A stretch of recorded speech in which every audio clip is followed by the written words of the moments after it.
নতুন করে মধ্যপ্রাচ্য ও বৈশ্বিক নিরাপত্তা রাজনীতিতে আলোচনার কেন্দ্রবিন্দুতে উঠে এসেছে ইরানের ক্ষেপণাস্ত্র কর্মসূচি। গত বছরের জুনে টানা ১২ দিনের সংঘাতের ইসরায়েলের সঙ্গে উত্তেজনার সময় তেহরানের মিসাইল হামলা ইসরায়েলের আকাশ প্রতিরক্ষা ব্যবস্থার সক্ষমতা নিয়ে বড় প্রশ্ন উস্কে দেয়। ইরানের হামলায় ইসরায়েলের বহুল আলোচিত আকাশ প্রতিরক্ষা ব্যবস্থার অজেয় ভাবমূর্তি ক্ষতিগ্রস্ত হয় বলে দাবি করে তেহরান। তবে তখনও একটি বিষয় স্পষ্ট ছিল, ইরানের ক্ষেপণাস্ত্রগুলো যুক্তরাষ্ট্রের মূল ভূখণ্ডে আঘাত হানার সক্ষমতা রাখে না। সেই বাস্তবতাতেই ইসরায়েলের পাশে দাঁড়িয়ে ইরানের বিরুদ্ধে কঠোর অবস্থান নেয় ওয়াশিংটন। কিন্তু পরিস্থিতি বদলাতে পারে এমন এক খবরে নতুন করে সম্প্রতি ছড়িয়ে পড়েছে। কিছু আন্তর্জাতিক গণমাধ্যম দাবি করেছে, ইরান সফলভাবে তাদের প্রথম আন্তঃমহাদেশীয় ব্যালিস্টিক ক্ষেপণাস্ত্র খোরামশাহ ৫ এর পরীক্ষা চালিয়েছে। জানা যাচ্ছে, এই ক্ষেপণাস্ত্রের পাল্লা এতটাই বেশি যে এর মাধ্যমে যুক্তরাষ্ট্রের ৫০টি অঙ্গরাজ্যের যে কোনো স্থানে আঘাত হানা সম্ভব। এই চাঞ্চল্যকর দাবি সামনে আসার পর তাদের ক্ষেপণাস্ত্র সক্ষমতা নিয়ে নতুন করে হিসাব নিকাশ শুরু করেছে মার্কিন নীতি নির্ধারক ও সামরিক বিশ্লেষকরা। গণমাধ্যমে গত বছরের অগস্টে প্রকাশিত এক প্রতিবেদনে বলা হয়েছিল, তেহরান ১২,০০০ কিলোমিটারেরও বেশি পাল্লার একটি ক্ষেপণাস্ত্র তৈরির কাজ করছে, যার নাম খোরামশাহর ৫।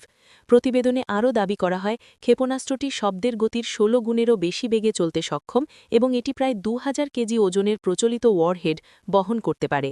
এই তথ্য সত্য হলে তা শুধু মধ্যপ্রাচ্য নয়, গোটা বিশ্বের কৌশলগত নিরাপত্তা ভারসাম্যে বড় পরিবর্তন আনতে পারে বলে মনে করছেন বিশেষজ্ঞরা। সম্প্রতি ইরানের রাষ্ট্রীয় টেলিভিশন চ্যানেলকে দেয়া এক সাক্ষাৎকারে দেশটির সিনিয়র এমপি মোরসেন জাঙ্গেনে এই আন্তঃমহাদেশীয় ক্ষেপণাস্ত্র পরীক্ষার বিষয়ে গুঞ্জন উস্কে দেন। তিনি বলেন, আমরা আমাদের সবচেয়ে উন্নত একটি ক্ষেপণাস্ত্র পরীক্ষা চালিয়েছি।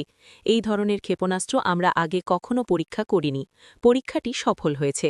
তারই বক্তব্য ইরানের সরকারি পর্যায় থেকে প্রথম আনুষ্ঠানিক স্বীকৃতি হিসেবে দেখা হচ্ছে। এই ঘোষণার আগে সামাজিক যোগাযোগ মাধ্যমে কিছু ছবি ও ভিডিও ছড়িয়ে পড়ে, যেসব ভিডিওতে ইরানের আকাশে একটি ক্ষেপণাস্ত্র উৎক্ষেপণের উজ্জ্বল আলোক রেখা দেখা যায়। ক্ষেপণাস্ত্রটির পেছনে দীর্ঘ আলোর রেখার সঙ্গে কিছু বিন্দুর মতো ছাপও দেখা গেছে, যা বিশেষজ্ঞদের মতে জ্বালানি পোড়ার ফল হতে পারে। এসব দৃশ্য দ্রুতই আন্তর্জাতিক পর্যায়ে আলোচনার জন্ম দেয়। তবে এটি সত্যিই আন্তঃমহাদেশীয় ব্যালিস্টিক ক্ষেপণাস্ত্রের পরীক্ষা ছিল কিনা তা নিয়ে বিতর্ক শুরু হয়েছে।